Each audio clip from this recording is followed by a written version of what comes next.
Good morning and welcome to Cafe Talk. I'm Emily, here with Lisa for 3 stories about limits and choices.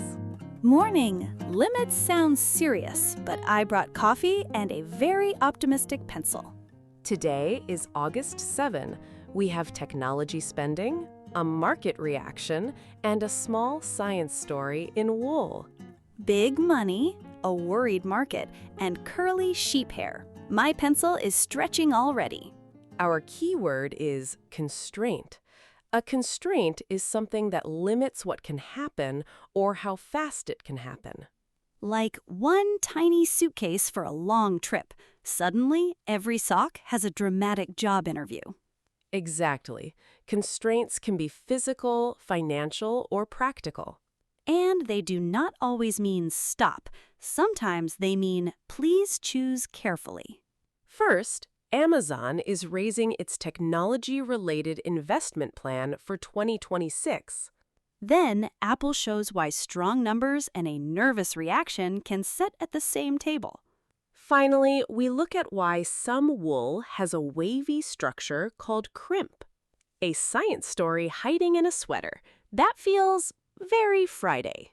We'll stay with the reported facts and avoid guessing beyond them. Facts first. My pencil can keep its little predictions in its pocket. At Cafe Talk, we turn news into English you can use in ordinary conversation. Subscribe if you enjoy this and listen for constraint, scale up, and mixed reaction. Let's begin with a company planning a very large technology investment. Then we'll follow the numbers before ending with wool that refuses to be boring. Amazon raised its 2026 technology-related capital spending plan from $200 billion to $220 billion. $20 billion more makes my grocery list feel shy and underdressed. The plan covers AI and other technology. We should not describe the whole increase as AI spending alone. Right, one big label shouldn't swallow every box in the warehouse. The report also says AWS revenue grew 37% from a year earlier. That is a number with some bounce. It makes me picture a cloud wearing running shoes. It was AWS's strongest growth rate in 18 quarters, according to the report. So the cloud is running, but it still needs somewhere to put all those shoes. Andy Jassy said AI demand could stay strong through 2028, while capacity constraints remain. There's our keyword. People may want more, but the room and equipment can't appear by magic. Exactly. Capacity constraints are limits on how much a system can provide at a given time. Like my oven at a party. Everybody wants cookies, but it only has one shelf. The report does not guarantee demand or tell us what happens after 2028. My optimistic pencil accepts that. It has stopped drawing a rocket on the chart. You can say, we need to scale up, but we have capacity constraints. That works for a small workshop too, not only for a giant company. The careful point is growth alongside a real limit. A big plan, a fast-growing cloud, and one very firm doorframe. Our second story is about Apple after its June quarter results. This is where numbers can smile while everyone in the room still looks worried. The company reported strong figures, but its services business was weaker and supply constraints concerned investors. So it is not one neat thumbs up or thumbs down, it's a tray with both hot cups and cold cups. After the results, Apple's share price fell sharply and the loss of market value drew attention. We don't need an exact price to understand that people reacted strongly. Tim Cook described advanced chips and memory costs as significant constraints. Tiny parts, huge consequences. That's the kind of sentence that makes a pencil sit up straight. We shouldn't call the quarter weak because the reported figures were strong. And we shouldn't say supply constraints were the only reason for the market move. Exactly.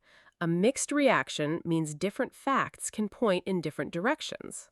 Like choosing a restaurant with lovely chairs and a very long wait.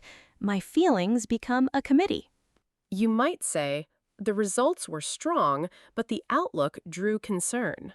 That sentence leaves room for both sides without making them fight in the same tiny box. We won't add a future sales forecast, a product shortage number, or an exact stock price. Good. My pencil was about to invent tiny price tags again. The useful lesson is to separate a reported result from an interpretation of it. Strong results and a worried reaction can both be true on the same Friday. Our final story is quieter, why some wool is wavy. Finally, a subject where curly sounds like a compliment and not a weather report. Nature's Archive discusses wool crimp, the wavy structure in some wool fibers. Crimp sounds like a tiny bend doing its best dance move. The report connects the way hair bends and the structure of the coat with fiber quality and biology. So a sweater can be a little science museum, as long as nobody asks me to label the exhibits. We should not say every kind of wool becomes wavy for the same reason. Different sheep, different curls, different personalities. I am not assigning prizes. Nor should we rank fiber quality or add performance numbers that aren't reported. My imaginary sheep pageant is canceled before lunch. Very responsible of us. Here, structure lets us talk about how the parts are arranged or built. You can talk about the structure of a coat, a building, or even a sentence. This story makes a familiar material feel less ordinary. I may look at a scarf and wonder what tiny bends are having a meeting inside it. That's a nice way to stay curious without making claims beyond the report. Curiosity is allowed. A fake sheep certificate is not. Today's 3 stories all show limits shaping what people see and do. A company scales up, a market reacts, and wool keeps one small mystery. Look closely fits when you slow down and notice small details instead of rushing past them. I can do that with a scarf. First I say, nice scarf, and then I become a tiny detective with no badge. The report gives us a reason to look closely, but not a reason to invent a full explanation for every fiber. Good. My detective is curious, not qualified to interview a sheep. You might say, I never noticed that before, when an ordinary object reveals an interesting detail. That's exactly how I feel when I find a pocket in a coat I have owned for 2 years. In this story, the detail is wool crimp and its connection with bending hair and coat structure.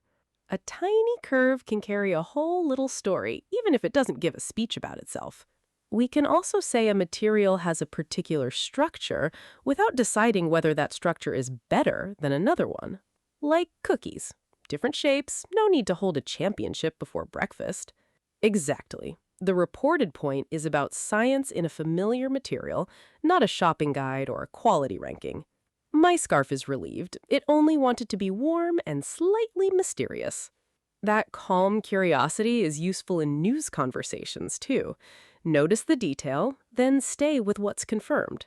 Notice first, imagine a little, and keep the imaginary sheep certificate at home. That's a good Friday habit. It leaves room for wonder without turning wonder into a fact. And it gives my pencil a job. Draw one gentle curl, not an entire wool economy. Today, Amazon raised a technology investment plan. Apple faced a mixed reaction, and wool gave us a science question. One story had a very large number, one had careful reading, and one had secretly stylish sheep. Our key word, constraint, is a limit that affects what is possible. It can be a busy oven, a crowded room, or a company needing more capacity. Which story interested you most? A. Amazon's investment. B. Apple's reaction. C. Wavy wool. I choose C. I enjoy when an ordinary scarf quietly has a science backstory. I chose B because it shows why one headline rarely tells the whole story. Tell us your choice and why in the comments. Any language is welcome, and a short answer is fine. Please like, subscribe, and ring the bell for another chat tomorrow. Notice one constraint in your day and see how you adjust around it. Maybe it's a tiny oven, a tiny suitcase, or a very curly scarf. See you tomorrow.